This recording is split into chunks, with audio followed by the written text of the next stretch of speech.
भाद्रपद मास के शुक्ल पक्ष की चतुर्थी को कलंक चतुर्थी, पत्थर चौथ व गणेश चतुर्थी नामों से मनाया जाता है। विभिन्न नामों से मनाए जाने वाले इस दिन की महिमा बहुत ही उत्तम फलों को देने वाली होती है।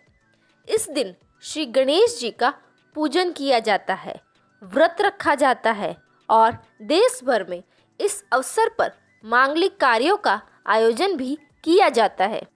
देश के विभिन्न धर्म स्थलों पर भक्तों की भारी भीड़ इस शुभ दिन पर देखने को मिलती है। मान्यताओं के अनुसार यह दिन भगवान गणेश के जन्म से जुड़ा है, इसलिए भगवान गणेश को यह दिन अत्यंत प्रिय है और इसी कारण चतुर्थी शब्द को गणेश जी से जोड़ा गया है। ज्योतिष शास्त्र में भी भगवान गणेश को चतुर्थी तिथि का स्वामी माना जाता है। चंद्र दर्शन होता है निषेध। भाद्रपद मास के शुक्ल पक्ष की चतुर्थी को चंद्रमा देखना अशुभ माना जाता है। इस चतुर्थी को कलंक चतुर्थी के नाम से भी जाना जाता है। अपने नाम के अनुसार ही यह चंद्रमा को देखने के कारण अपमान और मिथ्या कलंक को देने वाली भी होती है। ऐसा माना जाता है कि इस दिन चंद्रमा को देखने के कारण भगवान कृष्ण को भी कलंक का श्राप झेलना पड़ा था। इस दिन भगवान गणेश जी की पूजा की जाती है। भगवान के जन्मोत्सव के लिए अनेकों तैयारियां होती हैं। इस शुभ दिन भक्त प्रातःकाल उठकर स्नान करते हैं। इस दिन गंगा स्नान इत्यादि का भी बहुत महत्व है। भगवान जी को सिंदूर अर्पित करना शुभ होता है। संध्या समय चंद्रमा के बिना देखे जल अर्पित किया जाता है और तभी पूजा संपूर्ण होती है। कलंक चौथ की पौराणिक कथा। पौराणिक कथा के अनुसार गणेश जी के पेट और गजमुख स्वरूप को देखकर चंद्रमा ने हंस दिया, जिस पर गणेश जी नाराज हो गए। इसके बाद उन्होंने चंद्रमा को श्राप दे दिया। उन्होंने चंद्रमा से कहा कि तुम्हें अपने रूप पर बड़ा गर्व है, इसलिए तुम्हारा क्षय हो जाएगा और कोई तुम्हें नहीं देखेगा। अगर कोई तुम्हें देखेगा तो उसे कलंक लगेगा।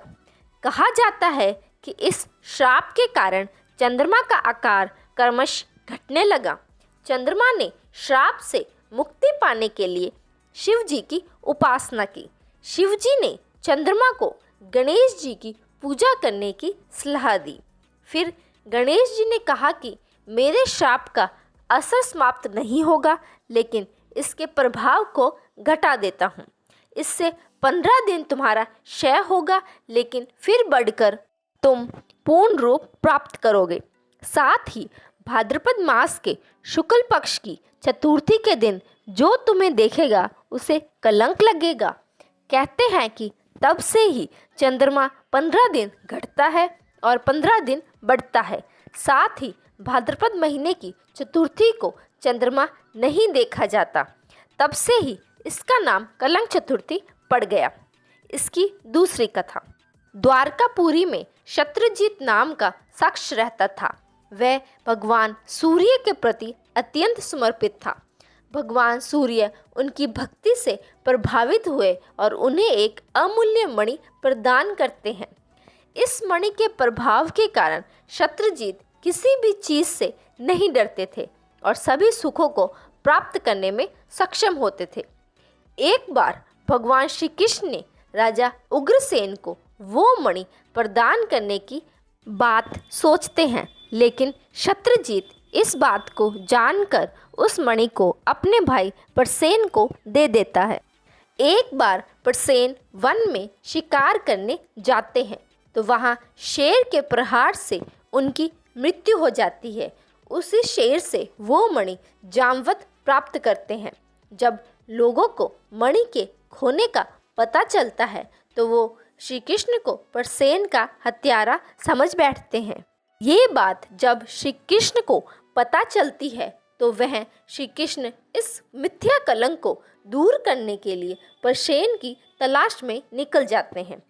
भगवान कृष्ण को प्रसेन का शव, एक शेर का सिर और पैरों के निशान मिलते हैं। वहीं उनकी मुलाकात जामवत से भी होती है। जामवत सारी कहानी श्री कृष्ण को कह सुनाते हैं और अपनी पुत्री से विवाह पश्चात उन्हें वो मणि वापस कर देते हैं। जब प्रजा को सच्चाई का पता चलता है तो वह क्षमा मांगती है। माना जाता है कि किशन जी को ये दोष इस कारण सहना पड़ा क्योंकि उन्होंने भादो माह के शुक्ल पक्ष की चतुर्थी के चंद्रमा को देखा था। यहीं पर हमारी कलंक चतुर्थी की पौराणिक कथाएं संपूर्ण होती है। अगर आप सभी को मेरी ये वीडियो अच्छी लगी तो इसे लाइक करें तथा चैनल को सब्सक्राइब करना बिल्कुल ना भूलें। धन्यवाद।